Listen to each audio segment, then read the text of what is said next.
Hey guys, Jerry here from Rocket Chiro, the business and marketing podcast for chiropractors. We're going to talk a little bit today about some of the limitations of local SEO, specifically the Google Maps.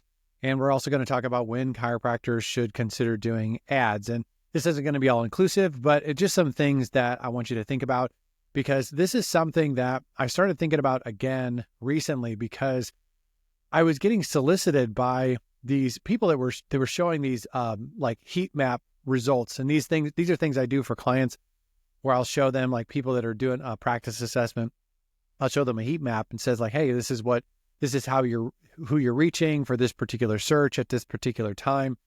And I was being solicited by this company that basically was saying like, look, we can go from nobody seeing you to everyone seeing you. And I've seen a lot of these heat maps, and I was looking at it going, I'm not an expert in all things. I mean, there's always things that I'm learning, and there are definitely people that know more than I do. So I was thinking, maybe they know something that I don't know, because I think that there are limitations that would prohibit certain people from getting those kind of results. And I actually ended up signing up for a course and a class for this person, because I was curious. And it turns out that I was right. And what I mean by I was right was the person actually admitted that the images that they show in their advertisements only work in a small area where there's not a lot of competition. And I was like, oh yeah, that actually makes a lot of sense. And that really aligns with what I already know. So that's some of the limitations that we're going to talk about today. And it's going to bring us into a conversation about ads, like running Google ads for a chiropractor. So let me just start here. There are a couple limitations when it comes to local search. One of the limitations is just going to be the fact that the search volume itself. So when someone types in chiropractor near me, sports chiropractor, pediatric chiropractor, whatever, when you're showing up in the map pack, which the map pack is the three chiropractors that are going to show up in the Google Maps, or at least at the top of the Google Maps, when you're showing up there, you're really limited by the amount of people that are searching in your area. Now, this may seem sort of like an obvious thing to say, but it is something to think about. If you're doing a billboard or radio advertisement or social media advertisement, you're going to be reaching a much broader group of people. And those people may or may not need a chiropractor. Those people may or may not be looking for a chiropractor. But if you're thinking about it from like a funnel standpoint, there's a lot more people that need a chiropractor than there are people who are actually searching for a chiropractor actively on Google. So there are going to be some limitations with search volume. It's not a reason. I mean, the amount of people in your area that are searching for a chiropractor on Google is probably very high. So it's still a very valuable resource, and I would focus on it if I was in practice, but there are limitations there. Another limitation is going to be the number of chiropractors that are in your area. And this is sort of what started this whole thought process for me, is because when I saw those heat maps that this person was showing, I was just going, man, when you're doing local searches like chiropractor near me or sports chiropractor or whatever, Google cares very much about where that person is at when they're doing the search. They care like how many people are around them. And Google's going to make the best recommendation within a reasonable distance of where that person is actually searching from. And so you may be the greatest person in the whole St. Louis area. You may be 1,000,000 times better than anybody in Chicago, but you are not going to show up in the Google Maps in Chicago, because the people searching in Chicago aren't going to drive to St. Louis or fly to St. Louis to go to a chiropractor. And I know that's sort of an extreme example, but that's something that you have to consider, is if there's a lot of chiropractors in your area, there's just going to be more chiropractors close to that person when they're doing that search. And those are just hurdles that you're going to have to overcome. So if you're in an area that's densely populated with a lot of chiropractors, like I was when I was in practice, and a lot of areas are, that especially those that are around chiropractic colleges, you just have to take into consideration that what you can expect to see on a heat map like that is going to be much smaller. You're just going to have a much smaller impact, even if you're doing everything correct, than you are in an area where you're one of 4 or 5 chiropractors in the whole area, or even one of 20 or 30 chiropractors in the whole area. That's just much easier to rank well and to have a much broader reach within the Google Maps. The third limitation is sort of what I've already been talking about, and that is location. Most chiropractors don't think about this before they pick a location. They're usually thinking like, how nice is the building? What does it look like? What's the parking? Well, I mean, some of you guys that are listening to this, you've been in practice for way longer than this has even been a thing. And so it's entirely possible that you're not actually in the area where you're pulling, or you would like to pull, the bulk of your patients. Like maybe if you had to do it over again, you would pick a different suburb or a different town or a different location, because that's the demographic of people that you really want to be pulling from.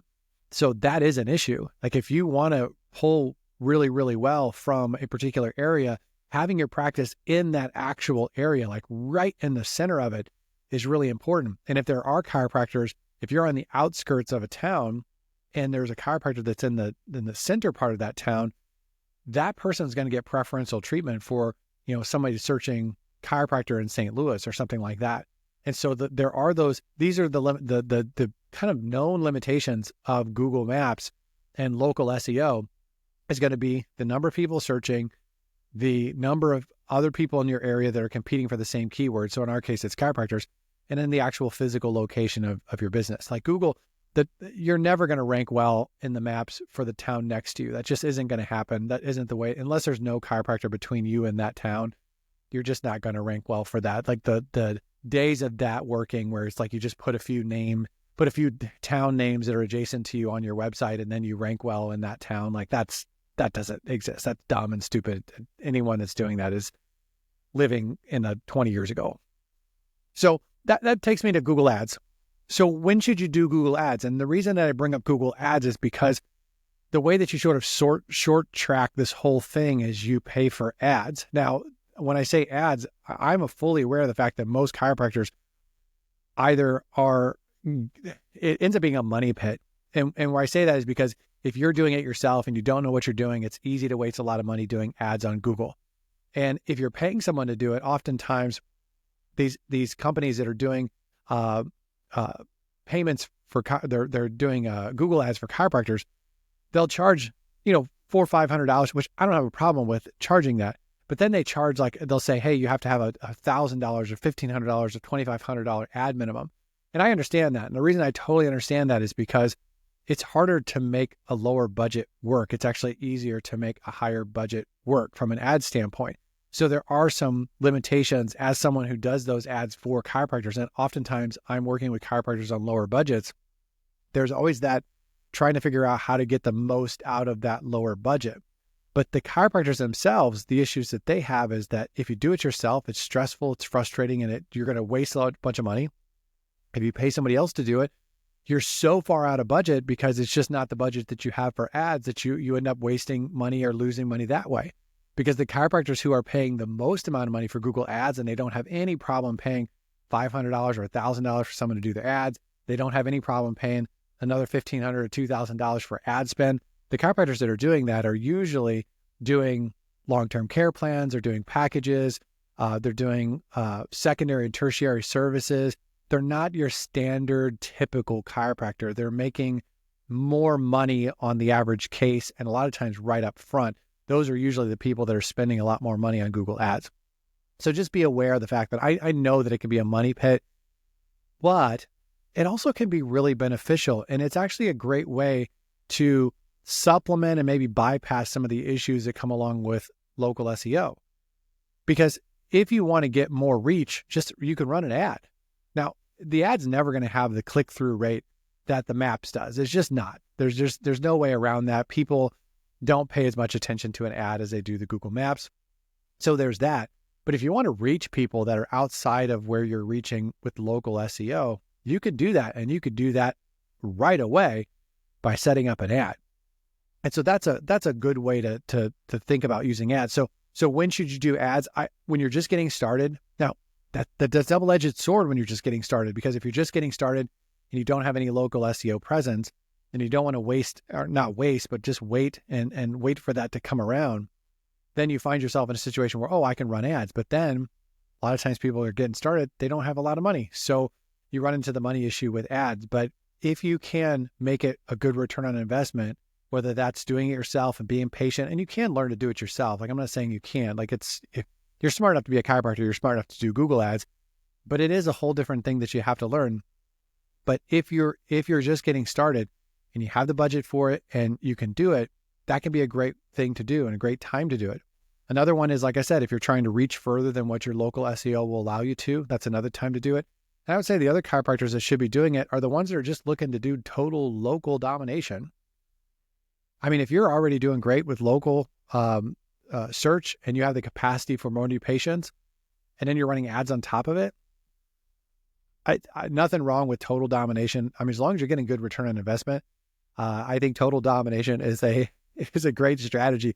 As I talk to my clients about when I talk about reviews, is like, man, I had a client ask me one time, like, when is I got like 2 times the amount of review as everyone else around me. When is the time to kind of back it off? And I was just like, I would curb stomp everyone around me, like about 2x, 3x, 5x, 10x. Like there is no point where it's like, I would tell you to stop doing that. Like keep the hammer down, keep the gas pedal down, like just, nothing wrong with total domination. So those are my thoughts. Those are my thoughts about local SEO and some of the limitations. Some of my thoughts about when maybe you should consider doing Google ads. If you guys would like help with your website and you like help with your SEO or Google ads, then you could get a hold of me at rocketchiro.com. Thank you guys for listening to the podcast. I'll talk to you later. See ya.